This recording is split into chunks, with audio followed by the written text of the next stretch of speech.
তো hello guys, কেমন আছেন সবাই? আশা করি অনেক ভালো আছেন। আজকের ভিডিওটা শুরু হচ্ছে একটা মজাদার বিষয় নিয়ে। বিষয়টা হচ্ছে আমরা মেয়ে দেখতে যাচ্ছি আমার এক বন্ধুর জন্য। যেখান দিয়ে যাচ্ছি সেই রাস্তাটা হচ্ছে আমাদের নারায়ণগঞ্জ সিটি পার্কের রাস্তা। অনেকে এটা দেবক পাক্কা রোড নামেও চিনেন। এই রাস্তাটা হচ্ছে মূলত বাংলা বাজার রোডের রাস্তা। এখান দিয়ে আমরা দেওয়ানবাড়ি হয়ে বের হয়ে যাব। কোথায় যাচ্ছি সেটা যেতে যেতে আপনাদের বলবো।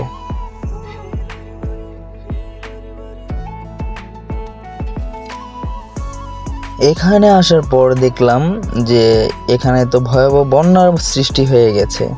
তো আমরা এগুলা পাড়ি করে যাচ্ছিলাম, যদিও অনেক ভালো করে রেডি হয়েছিলাম, তাও পুরো অনেকটাই নোংরা হয়ে গিয়েছিলাম। তো আমরা চলে আসলাম বক্তবলী নদী পার হতে। আমরা বাইক তুলে নিয়েছিলাম ট্রলারে। তারপরে এখান থেকে একটা বড় লঞ্চ যাচ্ছিল, সেখানে গিয়ে আমাদের বন্ধু সজীব অনেক ভয় পেয়ে গেছিল। তো শুনুন, সে তো আসলে খুব বেশি ভয় পেয়ে গেছে। তারপর আমরা নদী পার হয়ে চলে আসলাম এপার।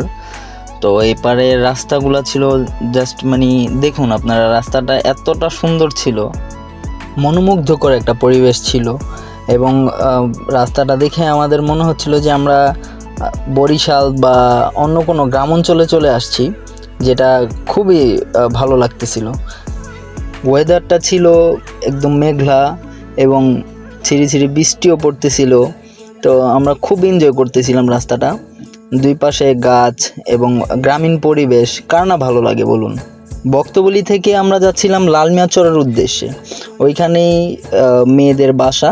তো আমরা যাব, কিন্তু আপনাদের কিছু দেখাতে পারবো না, বিকজলি হচ্ছে সেই মেয়েটা হচ্ছে ধার্মিক, আর সেখানে ভিডিও করা একদমই নিষেধ ছিল আমাদের। তো অনেক মজা করতে করতেই যাচ্ছিলাম। যে বন্ধুর বিয়ে, সে বন্ধু খুব লজ্জা পায়, সে ক্যামেরাতে আসতে চায়নি। তো আমরা তাকেও দেখাতে পারবো না, কিন্তু আমরা বাকি যেই মজাগুলো করেছি সেগুলো দেখাতে পারবো। তো এখন আমাদের একটু বিরতি নিতে হয়, কারণ অনেক বেশি বৃষ্টি ছিল। তো আমরা একটি চায়ের দোকানে থামাই এবং সজীব বলতেছিল আমরা চাটা খেয়ে একটু রিল্যাক্স হয়ে তারপরে বৃষ্টিটা কমলে আবার রওনা হব। তো তুষারও বলতেছিল হ্যাঁ ঠিকই, আমরা একটু চা খেয়ে নিলে আমাদের আরও ভালো লাগবে।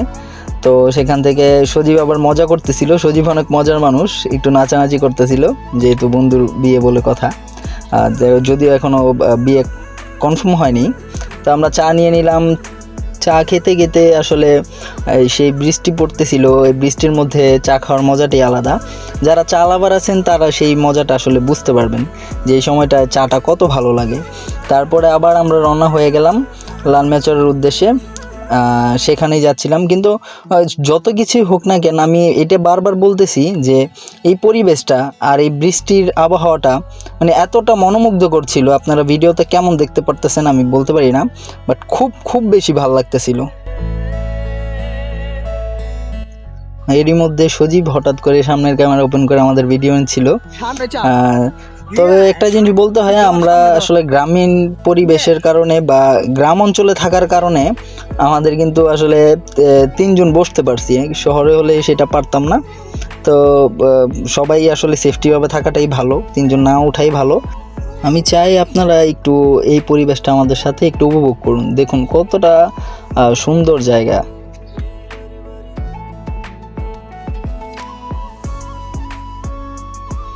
এখান থেকে লালমিয়াচর হচ্ছে মাত্র 1 কিলো। তো আমরা এখানে দাঁড়িয়েছিলাম একটু সুন্দর ভিউ নেওয়ার জন্য। তো ওরা 2 জন কী যেন করতে যাচ্ছিল, আমাকে দেখে ওরা আবার অনেক লজ্জা পেয়ে গেছে। তো যাই হোক, এখানেও অনেক সুন্দর সুন্দর দৃশ্য ছিল, যেগুলো আমি ক্যামেরাবন্দি করতে আসলে ভুলিনি। সজীব তখন আবার বলতেছিল যে আমাকে ভিডিও করে দে। তো ওকে কিছুটা ভিডিও করে দিলাম। আর বলতেছিল যে ওর ব্যাকগ্রাউন্ডটা নাকি অনেক ভালো লাগতেছে, এত সুন্দর রুট। আমি আবার বললাম যে ঠিক আছে, তাহলে তুই আমাকেও একটু ভিডিও করে দে। তো ওকে ভিডিও করতে দিয়েছিলাম। ও ভিডিও করতে আসলে ওরকম পারে না, ও যেমন পারছে আসলে ওরকমভাবে করে দিছে।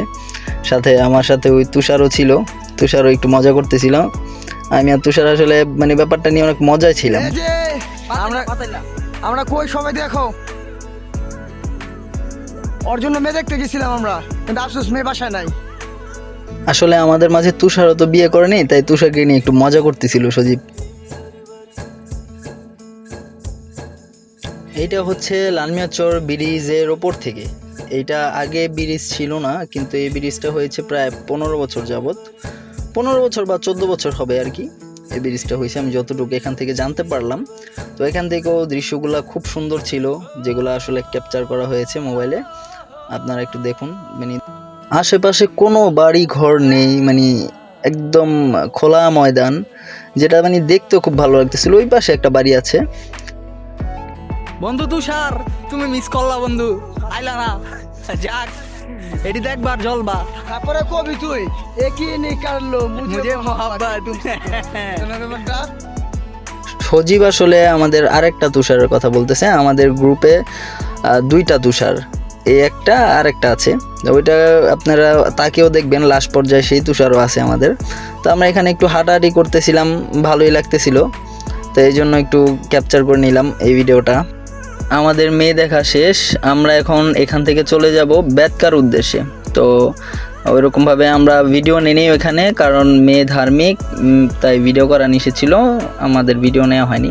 তো এখান থেকে বেতকা যাওয়ার আগে আমাদের এই রোডটা চোখে পড়ে। তো এই রোডটা চোখে পড়ে কারণ হচ্ছে যে আশেপাশের লোকজন, মানে এখানকার স্থানীয়রা এই রোডটাকে প্রেম রোড নামে চেনে। তো যার কারণে আমরা এখানে আসলাম।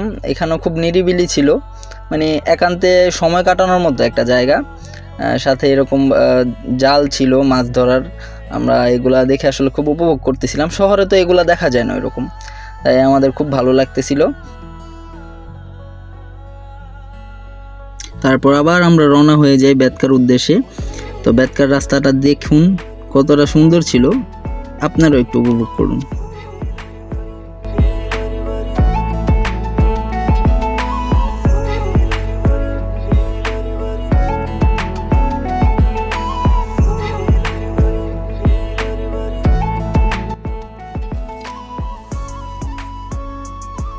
বেতকা ব্রিজে আসার পর দেখি মানুষ আর মানুষ, মানে এত মানুষ ছিল, কারণ আজকে ফ্রাইডে ছিল, তো ফ্রাইডের কারণে অনেক বেশি মানুষ ছিল। কাশফুলের জায়গাটা হচ্ছে চাইনিজরা কিনেছিল, মানে চায়না থেকে এটা প্রজেক্ট করার জন্য কেনা হয়েছিল। তো আমি আর সজীব এখানে এত মানুষ দেখে আমি এবং সজীব মিলে তুষারকে একটু রাগানোর ট্রাই করতেছিলাম যে এখান থেকে যে কোনো মেয়ে দেখ, তোকে আজকে বিয়ে করিয়ে দেব, যেহেতু এক বন্ধুর বিয়ে ঠিক হয়ে গেছে, তো তোরও বিয়ে করতে হবে। তো ওই জন্য অনেক রেগে যাচ্ছিল যে না, এখানে তোরা কী ধরনের কথা বলতেছিস, বা মানে ওকে খুব রাগানোটা খুব ইজি ছিল। তো ওরে আমি রাগানোর জন্য আরও বলতেছিলাম যে দেখ, ওই পিছনে একটা মেয়ে আসতেছে সাদা জামা পরে, হ্যাঁ এই মেয়েটা তোর পছন্দ হয় কিনা। তো ও বলতেছিল কি বলিস, এই মেয়েটা তো বিবাহিত, তার হাজব্যান্ড নিয়ে যাচ্ছে, আমি এই মেয়েকে কেন পছন্দ করব। তো এটা বলে আবার ও কী করতেছিল যে তাকাইতেছিল। তো তাকানোর পর আমরা বলতেছিলাম কি পছন্দ হয়েছে। তো এটা শুনেও আবার হাসাহাসি করতেছিল যে না তোরা যে কী বলস। তো যাই হোক, তারপরে আবার এখান দিয়ে একটা মেয়ে আসতেছিল, বললাম যে এই যে কমলা কালার এই পড়া মেয়েটা, এই মেয়েটা কি তোর পছন্দ হয় কিনা। তো বলতেছিল তোরা একটু বেশি করতেছিস। তো তারপর আবার একটু হাসিও দিতেছিল, ওর মজাও লাগতেছিল। তো আমরা বললাম যে চল, তোর জন্য এখান থেকে হবে না, আমরা এখানে তো অনেকক্ষণ দাঁড়ায় ছিলাম। তো পরে সজীব বললো যে তোরা এক কাজ কর, তোরা এখানে দাঁড়া না থেকে ওই পার যা, ওই পার গেলে তাহলে আমরা মানে আরও ভালোভাবে দেখতে পারবি। তো আমি তুষারকে নিয়ে ওই পার চলে গেলাম। ওই পার যাওয়ার পরে আমরা দাঁড়ায় আছি, তার মধ্যেই মানে কয়েকটা মেয়ে আসতেছিল যাচ্ছিল। তো তাদেরকে আমরা ওইরকম নোটিস করিনি, আমরা তো জাস্ট ফানের জন্য এই কথাগুলো বললাম। তো তারপর আমরা অপেক্ষা করতেছিলাম। তুষার বলতেছিল যে না, তোরা অনেক বেশি দুষ্টামি করতেছস, আমরা এখান থেকে চলে যাব। তো দেন আমরা কিছুক্ষণের মধ্যেই ওইখান থেকে আবার চলে আসি। এর মধ্যে আবার সজীব বলতেছিল আমরা 3 জন একসাথে একটা ভিডিও নেই। তো একজনকে দিয়েছিলাম ভিডিও করতে, ও আসলে ওরকম ভিডিও করতে পারে না, সেটা ভিডিও কোয়ালিটি দেখেই আপনারা বুঝতে পারতেছেন। এখন আমরা চলে আসলাম সেই ভাইরাল শিলি খেতে। এটার মধ্যে হচ্ছে 3টা ডিম দেওয়া হয়, তারপরে আপনার হালিমের মতো করে আর কি ডাল, কিন্তু হালিমটা যেমন একটু গাঢ় হয়, এটা একটু একদম মানে পাতলা টাইপের হয়। 3টা ডিম দেয় আর 52 ধরনের মশলা নাকি দেওয়া হয়। তো সেটা দিয়ে কাকা আর কি বানিয়ে দিচ্ছিল আমাদের। তারপর হঠাৎ করে এই কাকার সাথে আবার সজীবের অনেক মানে তর্কাতর্কি হয়ে যায়। সজীবের সাথে অনেক হয় যে আপনারা বান্ন ধরনের মশলা দিয়েছেন কিনা, এটা নিয়ে অনেক ব্যাস হয়ে যায়। কাকাও একদম রেগেই গিয়েছিল। তো আমি কিছুক্ষণ পরে আবার কাকা গিয়ে একটু শান্ত করি। শান্ত করার পরে এটা হচ্ছে আমাদের মানে এই কাকা, যে কাকাটা বানিয়ে দিচ্ছে সে আবার একটু মানে ঠান্ডা মানুষ, সে এরকম কথা টথা বলে নাই। কিন্তু ওই কাকা অনেক রাগী ছিল। তো তারপরে আমরা সবাই এটা ট্রাই করলাম এবং খুব মজা যে বলবো তা না। টাকা ছিল 100 টাকা করে, কিন্তু আমার কাছে মনে হয় যে একটু প্রাইসটা বেশি এবং প্রাইস অনুযায়ী টেস্ট ওরকম না। ঠিক আছে, তাও আমরা সবাই মানে ওইখানে বসে খাইলাম। তো যেহেতু ওনার সামনে, তাই আমরা মোটামুটি বলেছি যে না, মজা হয়েছে।